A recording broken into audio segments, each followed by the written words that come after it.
Las ciudades de México guardan más que historia, respiran secretos. Entre calles angostas donde el eco se enreda con el viento, casas que parecen observar desde sus ventanas polvorientas y museos donde la temperatura cambia sin explicación, se ocultan objetos que cargan cicatrices invisibles. Cada uno tiene un origen marcado por tragedias, accidentes inexplicables o episodios que la gente prefiere no volver a mencionar. Algunos pertenecieron a personas cuyo final fue tan abrupto como doloroso, otros han sido encerrados, extraviados o protegidos para impedir que continúen provocando desgracias a quienes se atreven a acercarse demasiado. Por eso les pido que se acomoden, apaguen la luz y se sumerjan conmigo en esta travesía por 9 objetos malditos de México, un viaje donde lo cotidiano se mezcla con lo perturbador. Si disfrutan escuchar estas historias mientras manejan, descansan o trabajan, también pueden encontrarlas en Spotify y en cualquier plataforma de podcast bajo el nombre de Mundo Creepy. Antes figurábamos como Misterios de Mundo Creepy, pero el nombre resultaba demasiado largo y a veces difícil de recordar, así que lo simplificamos para que puedan hallarnos con más facilidad. Buenos días, tardes o noches, según el momento en el que estén escuchando esto. Les habla su amigo Masketman, y es un gusto acompañarlos de nuevo en este camino lleno de relatos inquietantes.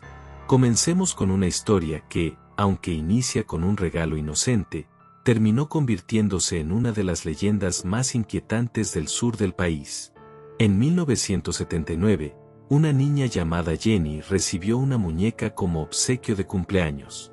Desde el primer instante, sintió una conexión tan fuerte con ella que la bautizó como Chari, y a partir de ese momento, su mundo se redujo a esa figura de porcelana. Dejó de jugar con otros niños, evitaba convivir con su familia y pasaba horas enteras hablándole como si la muñeca pudiera entenderla.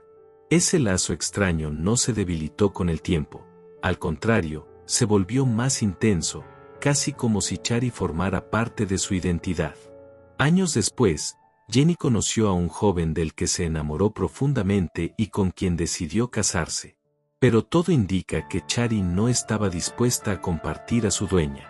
Según los relatos recopilados por el Museo Paranormal de Yucatán, en cuanto la pareja se mudó a una casa propia, comenzaron a suceder cosas que nadie pudo explicar, objetos que amanecían en lugares imposibles, ruidos que parecían provenir del cuarto donde guardaban la muñeca y una sensación constante de que alguien más respiraba dentro de la casa. El esposo de Jenny incluso afirmó en varias ocasiones que, cuando pasaba cerca de la muñeca, sentía una mirada pesada recorriéndolo, como si Chari intentara advertirle que no era bienvenido. Así inició una cadena de sucesos que transformaría completamente la vida de esa pareja, dando origen a una de las historias más inquietantes del sureste mexicano. La vida de la pareja se volvió un tormento constante.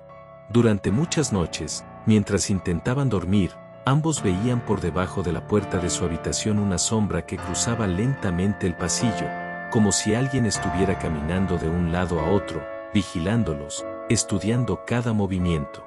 Era una figura pequeña, inquietante, que parecía detenerse justo frente a su habitación antes de desvanecerse. Cada vez que reunían el valor para levantarse y revisar, el pasillo estaba completamente vacío. No había señales de intrusos, ni puertas abiertas, ni ventanas forzadas. Lo único fuera de lugar era la muñeca, siempre sentada en el mismo sillón de la sala, inmóvil pero con una presencia tan pesada que parecía llenar todo el espacio. Cuando nació su primera hija, Jenny pensó que la solución era simbólica, casi maternal. Entregó a Chari como obsequio para que la pequeña tuviera una compañera inseparable, del mismo modo en que ella la había tenido. Curiosamente, durante un tiempo las cosas parecieron estabilizarse, como si la muñeca hubiera aceptado el cambio. Pero esa tranquilidad se rompió cuando llegó el segundo hijo, un niño. Fue entonces cuando los sucesos se intensificaron. Una madrugada, mientras la casa dormía, el monitor del bebé emitió una voz infantil que no pertenecía a ninguno de sus hijos. Era una niña desconocida que murmuró con un tono perturbador: «Déjenme salir, quiero salir». Alarmados, corrieron a la habitación esperando encontrar algo fuera de lugar, pero todo estaba perfectamente ordenado. Los dos niños dormían plácidamente, y dentro de su caja, la muñeca parecía reposar como si jamás se hubiera movido. Pero la sensación en la habitación era helada, como si alguien acabara de esconderse en la oscuridad.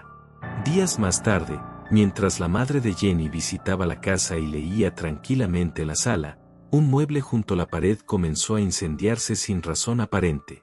Las llamas se elevaron con una velocidad imposible, obligando a la mujer a gritar desesperada para alertar al resto. Todos salieron corriendo a la calle mientras llamaban a los bomberos, quienes lograron detener el fuego. El daño fue devastador, el mueble quedó reducido a carbón y parte de la pared se ennegreció por completo. Lo extraño es que la muñeca, que estaba colocada justo encima de ese mueble, no tenía ni una marca de humo. Parecía recién sacada de una caja nueva, como si el fuego hubiera decidido evitarla. Para entonces, cualquier duda había desaparecido. Había algo en esa muñeca, algo que no pertenecía a este mundo, algo que irradiaba una energía pesada y malévola. Y aún así, Jenny no pudo destruirla. El vínculo que había tenido con Chari desde niña era tan profundo que la simple idea de tirarla le causaba dolor. En lugar de deshacerse de ella, tomó una decisión que creyó prudente: llevó la muñeca a una casa familiar abandonada junto al mar, un lugar que no se usaba y donde, en teoría, no podría causar más problemas. Pensó que la distancia sería suficiente para contener aquello que habitaba dentro del objeto. O al menos, eso creyó, porque no pasó mucho tiempo antes de que, una noche, mientras Jenny y su familia estaban en su hogar principal, algo sucediera que haría imposible seguir ignorando la presencia que llevaba acompañándola prácticamente toda su vida. Esa misma noche, al regresar de una fiesta familiar, mientras avanzaban por la calle que llevaba a su casa principal, vieron algo que los dejó paralizados. La puerta estaba entreabierta, como si alguien hubiera entrado sin permiso. Las luces del pasillo parpadeaban pese a que nadie las había dejado encendidas antes de salir. Jenny sintió un escalofrío que le recorrió toda la espalda incluso antes de cruzar la entrada, como si algo ya supiera que estaban ahí. Y aunque la casa junto al mar estaba a kilómetros de distancia, una presencia familiar se percibía en el ambiente, una energía que hacía imposible respirar con normalidad. Cuando finalmente lograron investigar lo que estaba ocurriendo y unir todas las piezas, entendieron que la única forma de mantener a salvo a su familia era desprenderse del objeto. Fue así como supieron de la existencia del Museo de lo Paranormal, dirigido por el investigador Jorge Moreno, un lugar donde se almacenaban objetos cargados de energía negativa, donados por personas que ya no podían convivir con ellos. Chari fue llevada hasta allí, donde permanece desde entonces, protegida detrás de vitrinas reforzadas y bajo supervisión constante. Si algún día visitas Mérida, podrías encontrarte frente a ella, junto a otros artefactos que sus dueños decidieron abandonar antes de que su vida se desmoronara por completo. La siguiente historia nos lleva hasta Guadalajara, específicamente al antiguo Hospicio Cabañas, hoy conocido como Instituto Cultural Cabañas. Este enorme complejo, fundado en 1810 por el obispo Juan Cruz Ruiz de Cabañas y Crespo, fue construido para albergar a huérfanos, enfermos, ancianos y personas que no tenían a dónde ir. Sus muros han visto tanto sufrimiento, abandono y soledad que no sorprende que con el paso del tiempo surgieran relatos inquietantes relacionados con el lugar. Pero entre todos, uno destaca por su rareza y por los eventos inexplicables que dejó tras de sí: la historia del llamado reloj de la muerte. A finales del siglo XIX, se tomó la decisión de embellecer la fachada principal del hospicio e instalar un reloj importado de Europa, una pieza que en su época representaba un avance impresionante. Lo colocaron justo sobre el pórtico de entrada, dominando toda la vista del edificio. Durante las primeras semanas, funcionó de maravilla. Marcaba cada hora con absoluta precisión y sus campanadas retumbaban en los patios, los pasillos y las habitaciones donde vivían cientos de personas. Pero ese periodo de perfección terminó abruptamente. El reloj comenzó a fallar sin explicación alguna. Se detenía por completo durante minutos u horas, aunque no hubiera tormentas ni problemas mecánicos visibles. Y cuando todos pensaban que había dejado de funcionar para siempre, las manecillas volvían a moverse como si nada hubiera ocurrido, recuperando su ritmo exacto sin que nadie interviniera. Al principio, quienes trabajaban ahí lo atribuyeron a errores de fabricación o desgaste natural, pero conforme los días pasaron, las coincidencias se volvieron demasiado inquietantes para ignorarlas. El reloj parecía detenerse siempre en momentos críticos, justo antes de sucesos que marcarían para siempre la historia del hospicio. Con el paso de las semanas, el personal y los residentes del hospicio comenzaron a notar una coincidencia demasiado perturbadora como para ignorarla. Cada ocasión en que el reloj se detenía, uno de los niños que vivía ahí perdía la vida.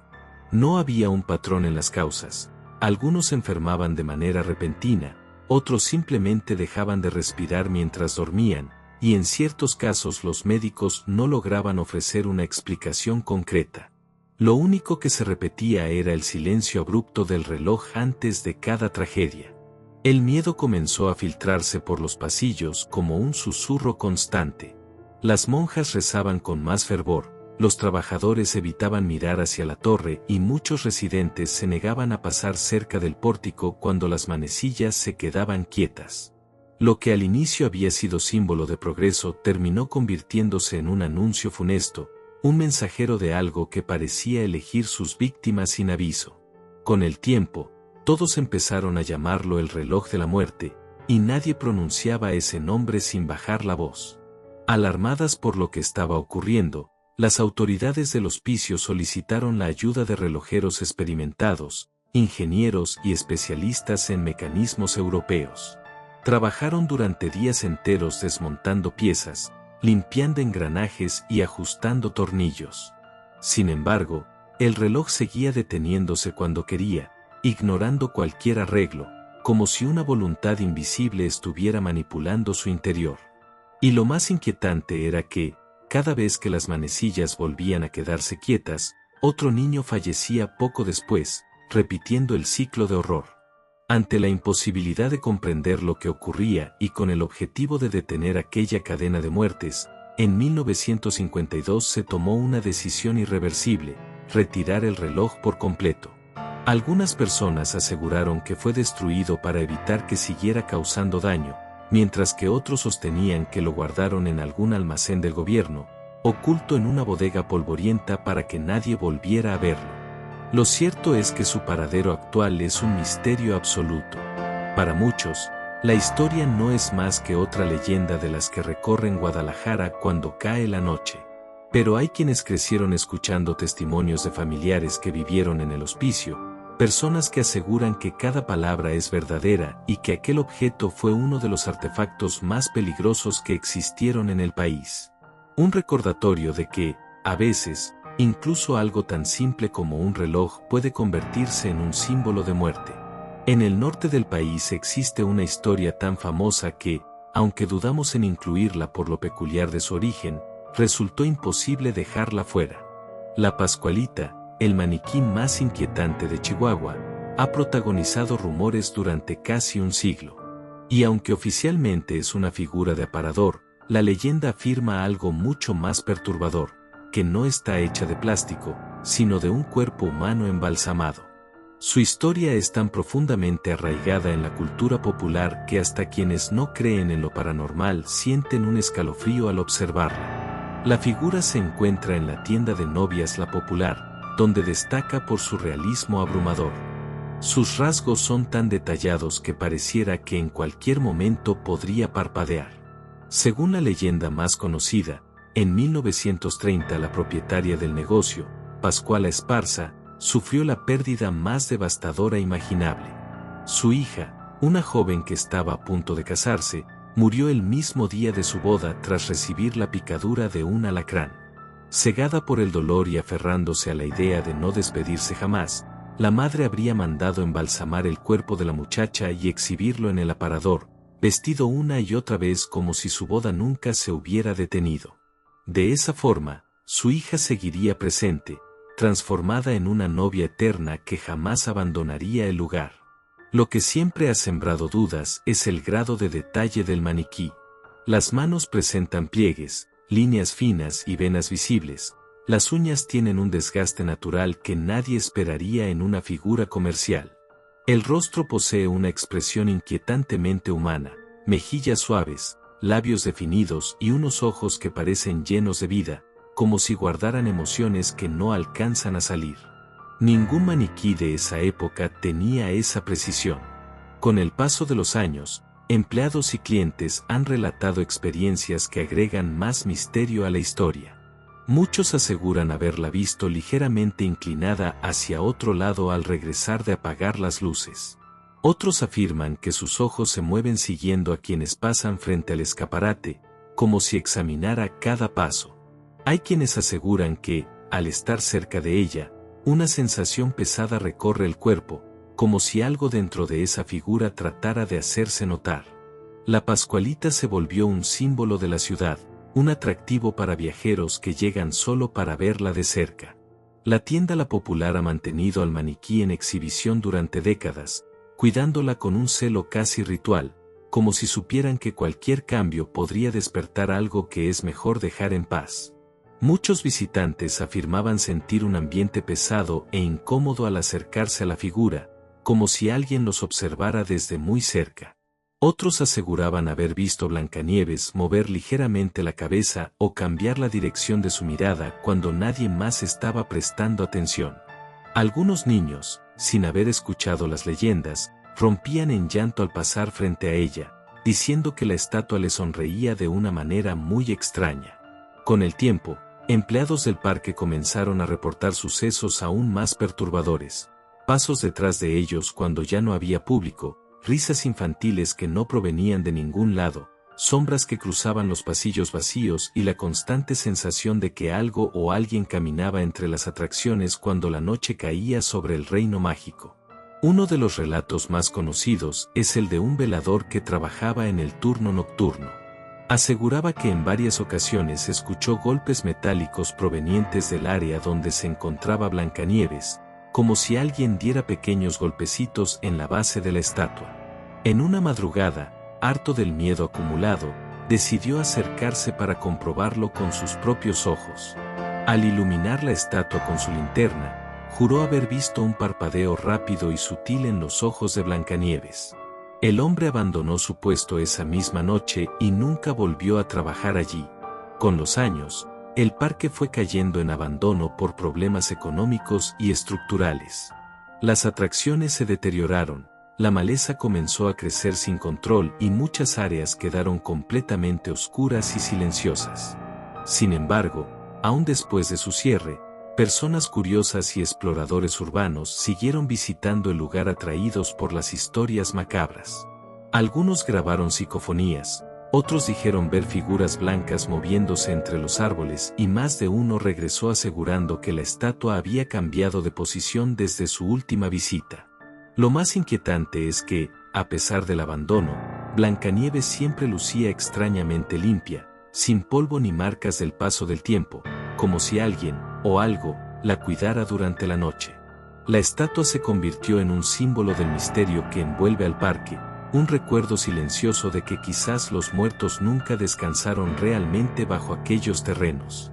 Hoy, quienes se atreven a visitar el viejo reino mágico aseguran que el ambiente sigue siendo denso, y que en ciertos rincones aún se puede escuchar el eco de pasos ligeros sobre la grava, como si Blancanieves siguiera acompañada por presencias que jamás lograron abandonar el lugar. Se decía entre los guardias nocturnos que, cuando las luces se apagaban por completo, las figuras de Blancanieves y los enanos abandonaban sus posiciones rígidas y comenzaban a desplazarse lentamente por los senderos vacíos.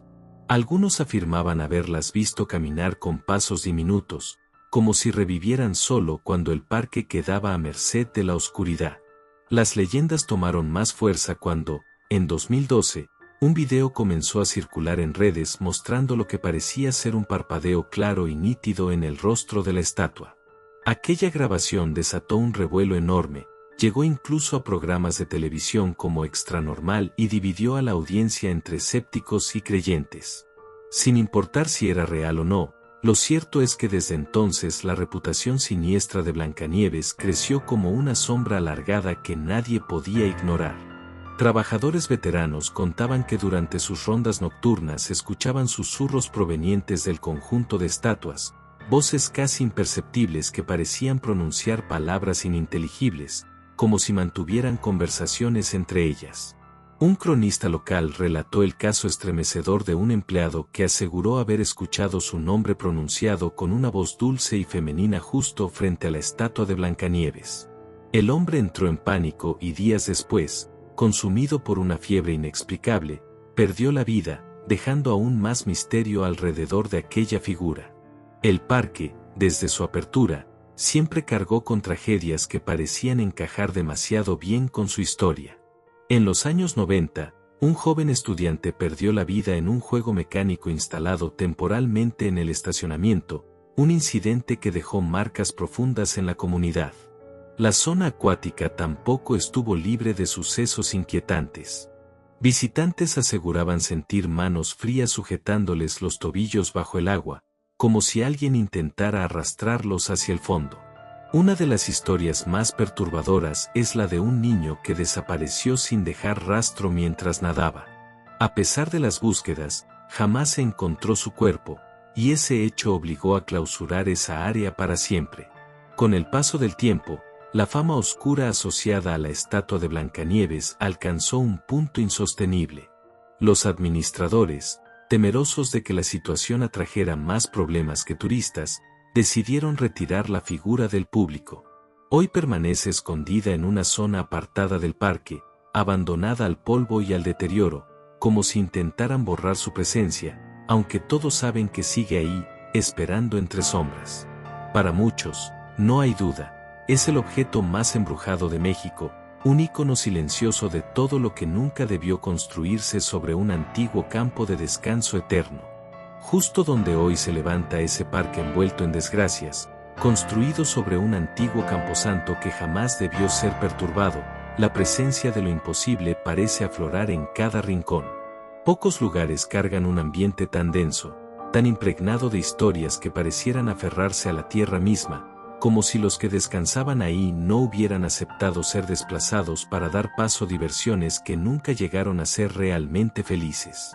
Y antes de seguir con el siguiente relato, recuerda que si estás en Monterrey, este 16 de marzo a las 5 de la tarde, estaremos en librería.com presentando nuestro nuevo libro 99 historias cortas de terror.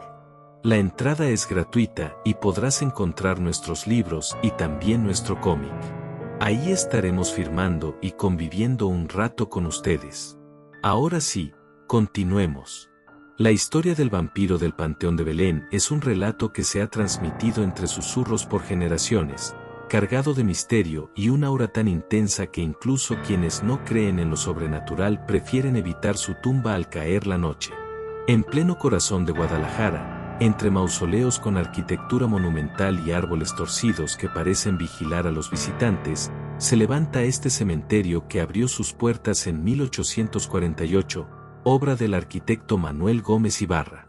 Desde entonces ha sido escenario de sucesos inexplicables y apariciones que se resisten a quedar en el olvido. La leyenda menciona que a mediados del siglo XIX llegó a la ciudad un extranjero cuya presencia alteró profundamente a los habitantes. Era un hombre imponente, extremadamente alto, con una palidez antinatural y unos ojos que parecían atravesar a cualquiera que se cruzara en su camino. Su forma de vivir solo aumentaba la inquietud. Vestido siempre de negro, se resguardaba del sol como si la luz pudiera dañarlo, y rara vez acudía a reuniones, mercados o festividades. Aparecía únicamente cuando la ciudad se sumergía en sombras, caminando por calles silenciosas como un espectro que no pertenecía del todo al mundo de los vivos. Su llegada coincidió con hechos perturbadores.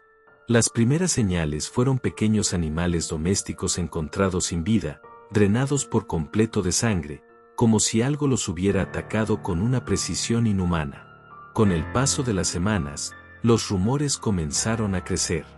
Algunos aseguraban haber visto al extranjero vagando entre callejones con pasos ligeros, casi flotando, mientras otros decían escuchar golpes en ventanas durante la madrugada, seguidos de un silencio que paralizaba el corazón.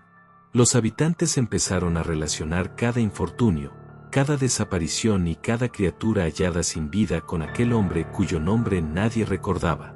Aunque nadie lo acusó directamente, todos sabían que algo oscuro se movía en la ciudad desde su llegada, algo que solo salía cuando el sol se ocultaba por completo. Dicen que todo comenzó con animales, como si algo estuviera probando su apetito en criaturas pequeñas antes de atreverse a ir más allá. Perros y gatos aparecían muertos en callejones silenciosos, acomodados como si alguien los hubiese dejado ahí con cuidado. No había huesos rotos, no había heridas visibles, únicamente cuerpos completamente vacíos, drenados de vida, como si algo invisible hubiese bebido hasta la última gota. Esa extraña limpieza en cada escena inquietó más que cualquier rastro de violencia. Pero lo verdaderamente aterrador comenzó después.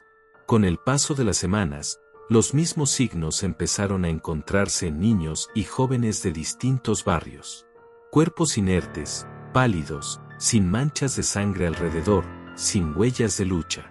Era como si hubieran sido arrebatados por algo que conocía perfectamente la fragilidad humana. Ese patrón sembró pánico en cada hogar y despertó la sospecha de que lo que rondaba Guadalajara no era un asesino común, sino una criatura salida de las pesadillas más antiguas, un vampiro. El miedo unió a la ciudad.